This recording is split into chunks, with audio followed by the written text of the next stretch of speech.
હવે જોઈએ ઉદાહરણ 1.4. ઉર્જાનો SI એકમ જૂલ એના બરાબર છે કિલોગ્રામ મીટર સ્ક્વેર સેકન્ડ રેસ્ટુ -2 અને તે જ રીતે વેગ v માટે મીટર પર સેકન્ડ અને પ્રવેગ a માટે મીટર પર સેકન્ડ સ્ક્વેર છે. નીચે આપેલા સૂત્રો પૈકી કયા સૂત્રો પારિમાણિક દ્રષ્ટિએ ગતિ ઉર્જા માટે તમે ખોટા ઠેરવશો? એમ એ પદાર્થનું દળ સૂચવે છે. હવે તમને જે સૂત્રો આપેલા છે એ આ 5 સૂત્રો આપ્યા છે. હવે એક પછી એક આપણે આ સૂત્રો જોઈએ કે ગતિ ઉર્જા માટે પારિમાણિક દ્રષ્ટિએ કયા સૂત્રો સાચા છે. તો ઉર્જાનો એકમ આપણને આપ્યો છે જૂલ, એટલે કે કિલોગ્રામ મીટર સ્ક્વેર સેકન્ડ રેસ્ટુ -2 અને ઉર્જા એટલે કે ગતિ ઉર્જાનો આ એકમ થયો. તો એના ઉપરથી પારિમાણિક સૂત્ર આપણે લખી શકીએ. તો ગતિ ઉર્જાનું પારિમાણિક સૂત્ર તૈયાર થશે m1L2T-2. તો હવે આપણે દરેકે દરેક સૂત્ર ગતિ ઉર્જા માટે લખ્યું છે. તો દરેકે દરેક સૂત્ર માટે આપણે ચેક કરીએ કે ડાબી અને જમણી બાજુના પારિમાણિક સૂત્રો સમાન આવે છે કે નથી આવતા. હવે a k બરાબર m²v³.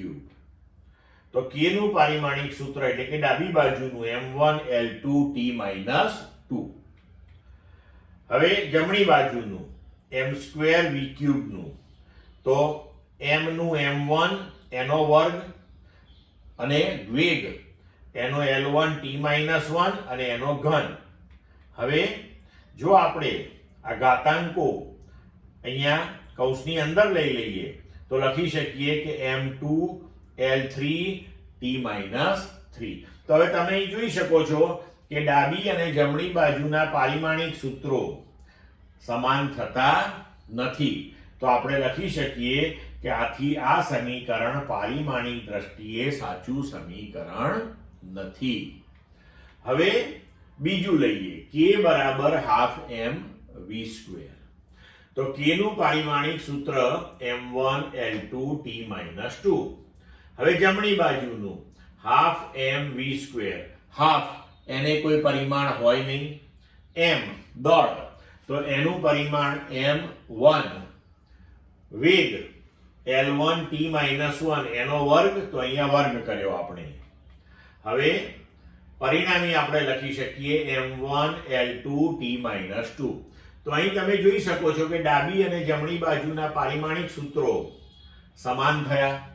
માટે આપણે લખી શકીએ કે આ સમીકરણ પારિમાણિક દ્રષ્ટિએ સાચું સમીકરણ છે. હવે ત્રીજા ઉપર જઈએ. k બરાબર ma. તો ડાબી બાજુ ગતિ ઉર્જાનું સમીકરણ m1L2T-2, જમણી બાજુ ma, m નું m1 એ એટલે પ્રવેગ L1T-2. તો પરિણામી પારિમાણિક સૂત્ર થયું m1L1T-2. તો હવે તમે જોઈ શકો છો કે ડાબી અને જમણી બાજુના પારિમાણિક સૂત્રો સમાન નથી. તો આ સમીકરણ પારિમાણિક દ્રષ્ટિએ સાચું સમીકરણ નથી.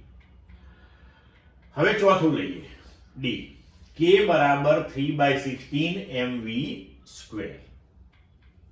ડાબી બાજુ k ગતિ ઉર્જાનું પારિમાણિક સૂત્ર m1L2T-2. જમણી બાજુ 3/16 mv² બરાબર m1L2T-2. કારણ કે mv² નું પારિમાણિક સૂત્ર m નું m1 અને v² નું આપણે આગળ ઉપર જોયું છે તો એ થશે L2T-2. એટલે આપણે આ લખ્યું. તો હવે અહીં જુઓ કે ડાબી અને જમણી બાજુના પારિમાણિક સૂત્રો સમાન છે. તો આપણે લખી શકીએ કે આ સમીકરણ પારિમાણિક દ્રષ્ટિએ સાચું સમીકરણ છે.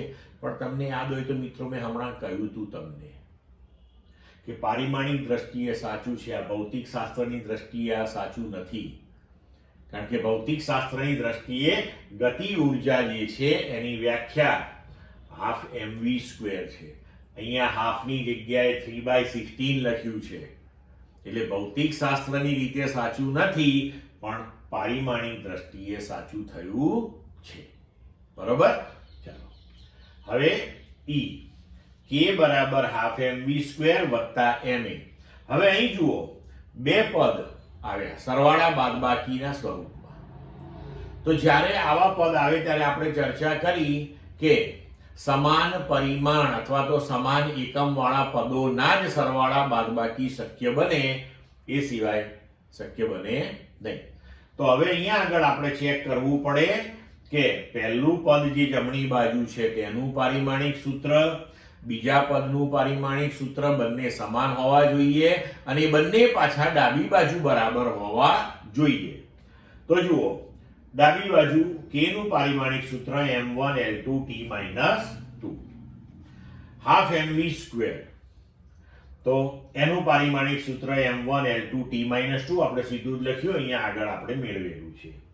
હવે ત્રીજું પદ ma, તો એનું પારિમાણિક સૂત્ર અહીંયા આપણે લખેલું છે m1 L1 t - 2. તો તમે જોઈ શકો છો કે ડાબી બાજુનું પારિમાણિક સૂત્ર બરાબર જમણી બાજુના પ્રથમ પદનું પારિમાણિક સૂત્ર, પણ જમણી બાજુના દ્વિતીય પદનું પારિમાણિક સૂત્ર એને સમાન થતું નથી. એનો મતલબ એ થયો કે આ સમીકરણ પારિમાણિક દ્રષ્ટિએ સાચું સમીકરણ નથી. ક્લિયર મિત્રો?